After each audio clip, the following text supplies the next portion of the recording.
Après, le vent a forci un peu, j'ai réduit un peu la voilure.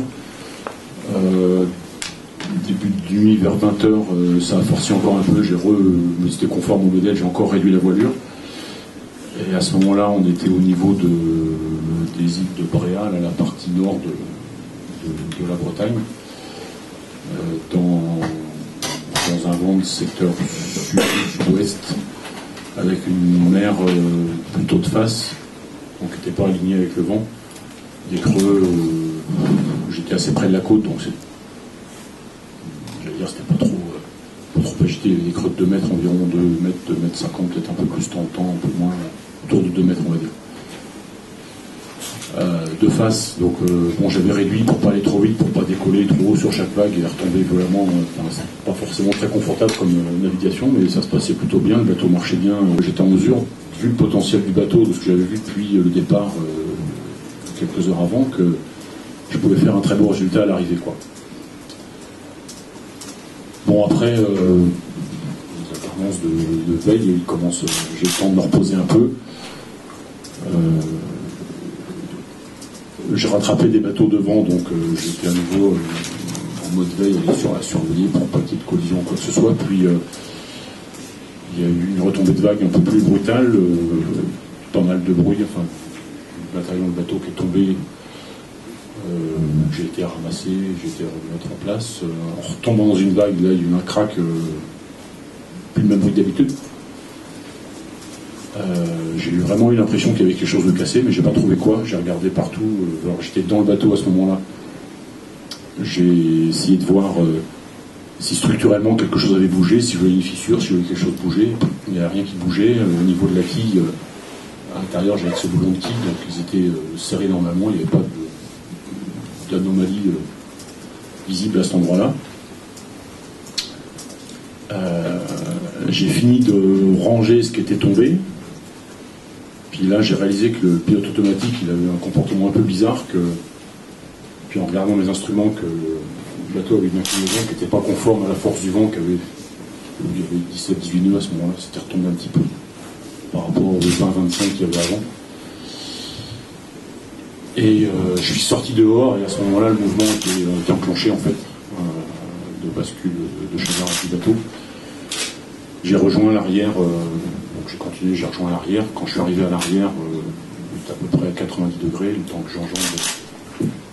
Enfin, il a fini de chavirer, il m'a touché l'eau.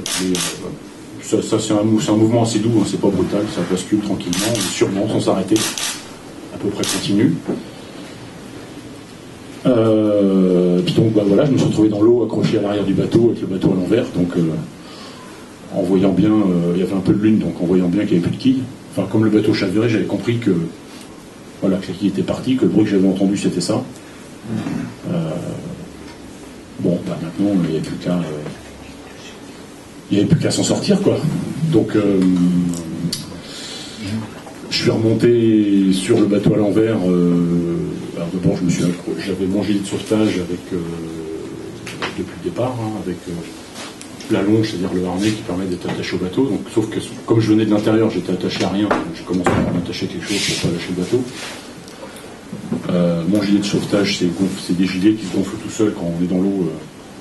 Il s'est gonflé et puis il a explosé aussitôt. Ça gonfle et puis bon, voilà, comme ça, le gilet. Je ne sais pas pourquoi, on venait. Une hypothèse, c'est que on venait de changer les cartouches de CO2 et c'était pas exactement le même modèle, c'était un modèle un peu plus gros, donc un peu plus de CO2 dedans. J'ai supposé qu'il y avait une soupape de sécurité, mais manifestement non. Donc, il va falloir que je creuse la question avec le fournisseur de ce gilet-là, de savoir. Ou alors c'est le gilet qui était trop âgé, et quand on change de cartouche CO2, en fait, il faut tout changer. Toujours est-il que le gilet, je réussis à monter sur le bateau en m'agrippant au gouvernail par l'arrière. Arrivé sur le bateau, je dis maintenant il faut que. Alors, je me rappelais que mon équipe, en l'occurrence pour ce coup-là, Cécile, ma femme, et Franck, mon frère, m'avaient installé sur le gilet. On a un certain nombre de balises à bord. y compris des balises qu'on appelle des PLB, qui sont des balises de détresse personnelle.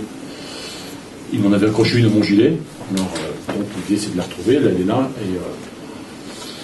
et puis on appuie sur le bouton, on sort l'antenne, on appuie sur le bouton, il y a l'idiote qui s'allume, on se dit bon, ben, il n'y a plus qu'à espérer que le système-là marche bien. Pour autant, j'avais que ça sur moi, donc dans le bateau, il y a des fusées de détresse, il y a des VHF étanches, il y a du matériel. Je me dis, on a une trappe sur le tableau arrière, sur l'extrême arrière du bateau. Je vais rentrer dans le bateau, je vais ouvrir cette trappe-là d'extérieur, je vais rentrer dans le bateau, je vais aller chercher du matériel pour augmenter mes moyens de signalement en fait. Donc je retourne dans l'eau, je ouvre la trappe, par là on rentre, on va à l'intérieur, à ce moment-là c'est à peu près à fleur d'eau la trappe. Alors en arrivant, donc je rouvre la trappe de la cloison étanche pour aller plus loin. Alors plus loin, je découvre que le bateau il est à moitié blindé, parce que c'est de rentrer par la porte que le bazar est à peu près indescriptible, hein. Il y a tout flotte, tout est tombé, tout flotte un peu partout, le mouvement de l'eau qui va, qui vient. Donc c'est à peu près impossible de retrouver quoi que ce soit. D'abord, le bateau est plus dans le même sens, donc il faut réfléchir un peu en disant c'était rangé là, enfin, ce côté-là est là, et en plus tout s'est vidé, donc il n'y a plus rien du tout. Ça flotte, on ne sait pas où c'est, ça flotte ou c'est coulé. On a un sac qu'on appelle un container de sécurité dans lequel on a un téléphone satellite, dans lequel on a des fusées, dans lequel on a divers moyens de... Donc je dis, ce sac-là, il est scellé, il est plombé en fait pour pas qu'on le déplace. Donc lui, effectivement, il n'a pas bougé, je le place, mais lorsque les plombs sont... Si on arrive à l'arrivée de la course, en fait, il y a un article qui vient voir à bord si tous les plombs sont bien en place. Et nous, s'ils sont déplombés, on prend des pénalités. Donc pour ne pas prendre de pénalités, on met des sécurités en plus sur les plombs. C'est-à-dire qu'on met des petits cordages qui font faire en sorte que si le bateau il y a un mouvement brutal ou autre, ou si on s'accroche dans par erreur, on ne va pas arracher le scellé. Sauf c'est bien, mais sauf qu'une fois qu'on est à l'envers, vraiment on ne l'arrache pas. Donc le sac, je l'ai ouvert pour récupérer ce qui était dedans. Alors je n'ai pas trouvé tout ce que je cherchais, j'ai trouvé une lampe torche, j'ai trouvé une balise qui s'appelle une balise AES, donc ça permet d'être plus facilement repéré. Et puis là le bateau s'enfonce, en fait avec les trappes ouvertes derrière ça fait une évacuation d'air, donc ça permet à l'eau de rentrer un peu plus. Donc je sentais bien que le bateau s'enfonçait un peu plus, notamment de l'arrière. Je me dis si je veux ressortir, il ne faut pas que je m'attarde quand même parce que je ne voulais pas être coincé dedans. Donc j'ai pas cherché plus dans le sac, je suis reparti, je suis ressorti dehors avec ce que j'avais. Dans le trajet, j'ai lâché la lampe torche que je tenais. Et puis pour sortir, c'est un peu plus enfoncé, donc il faut faire un peu d'apnée, donc il ne faut pas s'accrocher quelque part, il ne faut pas rester trop longtemps dessous quand même. Et puis en même temps, quand on circule, je ne suis plus attaché, mon harnais il est libéré, donc il faut pas que je lâche le bateau non plus. Donc j'ai pas lâché le bateau, mais j'ai lâché tout ce que j'étais parti chercher en fait. Sachant qu'il y avait un truc que je voulais pas lâcher, c'était ma petite balise personnelle qui m'était et que là je voulais pas la lâcher. Laquelle je l'ai pas lâché, mais j'ai lâché tout le reste. Donc j'ai fait tout ça pour pas grand chose, si ce n'est que ça, avec le recul, ça occupe en fait. Pendant ce temps-là, on pense à ce qu'on fait, on est dans l'action. Je remonte, j'ai essayé de refermer la trappe pour limiter les entrées d'eau. Mais il y a un peu de bazar de cordage qui m'empêche de la fermer, donc je l'ai laissée ouverte. Et je suis remonté sur le bateau, donc toujours au niveau des gouvernails arrière. Là c'était un peu moins dur puisque le bateau était un peu plus enfoncé. Et puis, mais aussi moins confortable une fois que j'étais là, donc je suis allé au milieu du bateau, il y a l'embase moteur qui ressort avec les vis, etc. Et puis c'est là que je serais pas plus mal à cet endroit-là, attaché. Donc je suis allé au milieu. Je me suis attaché autour de cet arbre d'hélice. Et puis là, je me suis dit, il n'y a plus qu'à être patient. En gros, le bateau, tel qu'il est là, il ne peut pas couler. Il peut peut-être s'enfoncer un petit peu plus, mais j'étais convaincu qu'il ne pouvait pas couler. Donc, moi d'être patient, parce que finalement, je ne sais pas comment dire ça, c'est pas si pire que ça, dans le sens où je ne suis pas trop loin de la côte. J'ai une balise qui émet. J'étais complètement optimiste en disant qu'il n'y a qu'à être patient, quoi. Il n'y a qu'à être patient, attendre, quoi. Je ne sais pas combien de temps, mais à un moment donné, il y a forcément quelqu'un qui va venir, soit un bateau qui va passer près, qui va me voir, soit... Et puis il y a aussi le fait que l'organisation avec nos balises qui nous suit avec différents positionnements va bien voir que j'avance plus, donc ils vont se poser des questions, donc il y a forcément... La seule chose qu'on ne sait pas dans ce cas-là, c'est combien de temps, quoi. Mais par contre, le fait qu'il y ait des processus qui se déclenchent, j'en étais convaincu. Donc, pour avoir un repère temporel, en fait, j'ai regardé ma montre à ce moment-là, pour savoir quelle heure il était. Donc, il était 23h37. Et puis voilà, j'ai regardé, il y a deux bateaux qui me suivaient. Je voyais leur petite lumière rouge, donc j'avais passé sur ma gauche. Ils sont passés trop loin pour me voir. Moi, les petites lumières que j'avais, ils n'ont pas... Et puis d'autant que ils sont passés au large, j'étais positionné entre eux et la Terre, donc la Terre, il y a plein de lumières, donc des petites lumières en plus, au milieu des autres lumières, j'étais à peu près invisible. Il y a deux bateaux qui sont passés assez vite.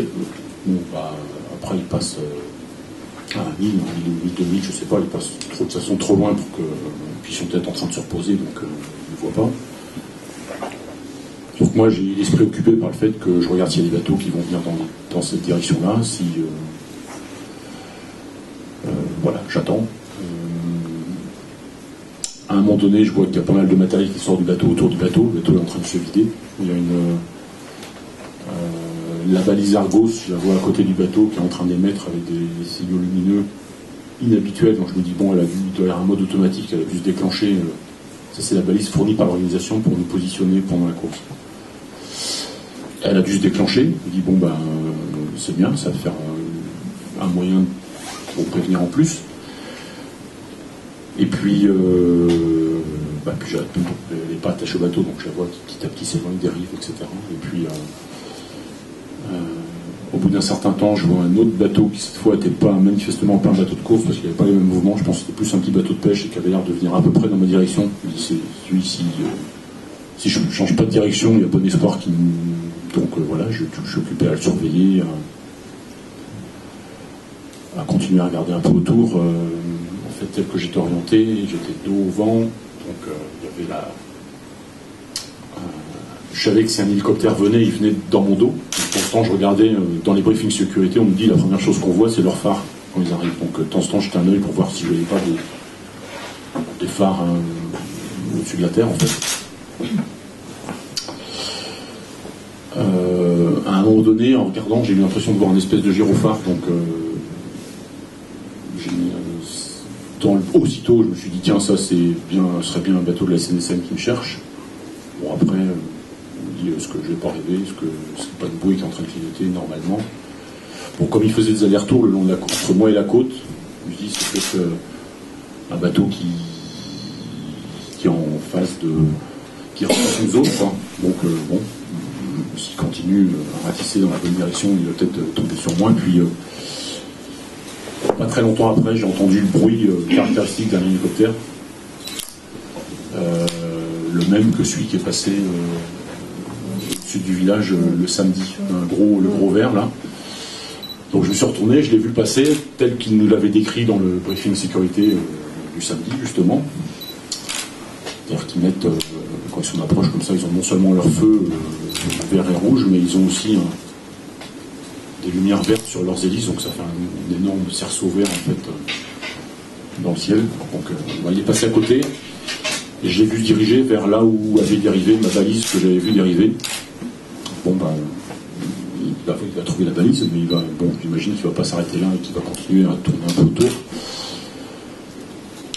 Il est resté un peu sur la balise, j'ai vu le bateau qui avait le gyrophare, en fait, c'est une vedette de la SNSM qui venait le rejoindre. Et après, peu de temps après, je l'ai vu venir droit vers moi. Donc là, j'ai allumé tout ce que... J'avais une petite flashlight sur mon gilet que j'ai aussi allumé. Alors, je ne pouvais pas trop l'accrocher, je ne pouvais pas trop la mettre en hauteur, mais bon, j'avais allumé ma frontale, qui avait encore des piles, j'avais allumé la flashlight, je tenais ma petite balise qui a des diodes aussi qui clignotaient, enfin tout est allumé en direction de l'hélicoptère pour maximiser le fait qu'il me voit. Et puis il s'approche avec on voit bien son projecteur.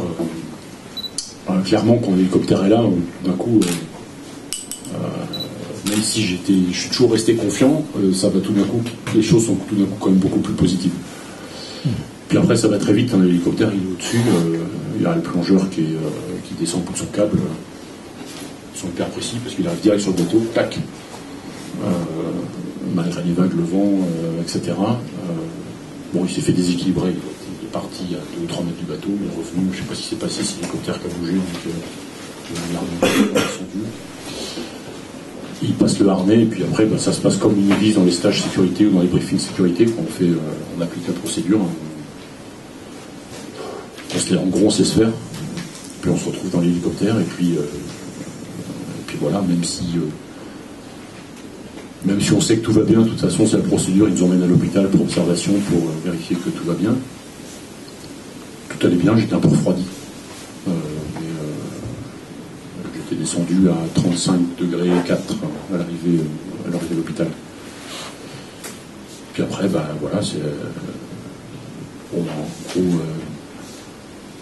premier bilan positif, c'est que moi je vais bien. Puis deuxième étape, au niveau matériel, c'est que du matériel, mais c'est quand même à ce moment-là une sensation de gâchis quand même. C'est une grosse déception parce que beaucoup de monde m'a aidé à être au départ de ces troupes du Rhum, a fait en sorte qu'on ait un super bateau qui soit compétitif, etc. On a eu le temps de voir dans les premières heures de course que c'était compétitif.